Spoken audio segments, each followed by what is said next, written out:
জানো, আমি না তোমাকে নিয়ে অনেকটা জেলাসি। তোমাকে নিয়ে অনেকটা স্বার্থপর ভাবতে পারো। তোমাকে কোথাও যেতে দিতে ইচ্ছে করে না। তোমার মুখে অন্য কারো নাম সহ্য হয় না। তোমার মুখে অন্য কারোর প্রশংসা সহ্য হয় না। তোমার দিকে অন্য কেউ তাকাবে, তোমাকে নিয়ে অন্য কেউ কথা বলবে, এগুলো আমার সহ্য হয় না। জানো, তুমি কোথাও যাবে, তোমার দিকে একটা ছেলে তাকিয়ে থাকবে, তুমি তার সাথে কথা বলবে, একটা ছেলে তোমার সাথে কথা বলতে আসবে, মানে মাথার মধ্যে নানান ধরনের চিন্তা ভাবনা, এগুলো না অনেকটা খারাপ লাগে। কারণ আমি তোমার নিয়ে অনেকটা জেলাসি, যার কারণে আমি তোমাকে কোথাও যেতে দিতে চাই না। তোমার মুখে কোথাও যাওয়ার কথা শুনলে মনে হয় যে আমার মাথার মধ্যে আকাশটা ভেঙে পড়ে। মাথার মধ্যে নানান ধরনের উল্টো পাল্টা চিন্তা ভাবনা ঘোরাঘুরি করে। তোমার মুখে কোথাও যাওয়ার কথা শুনলে আচমকে আমার মন খারাপ হয়ে যায়।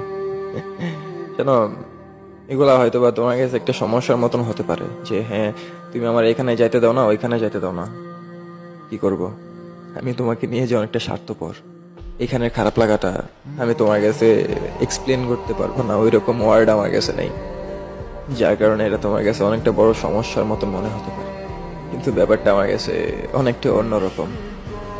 জানো, আমি তোমাকে অনেকটা ভালোবাসি, একান্তই নিজের করে রাখতে চাই। যে হ্যাঁ, আমার মানুষটাকে কেউ দেখবে না, কেউ তাকাতে পারবে না, সে কারোর সাথে কথা বলতে পারবে না, কারণ সেই মানুষটা একান্তই আমার, যার 0.1% আমি কারোর সাথে শেয়ার করতে পারবো না।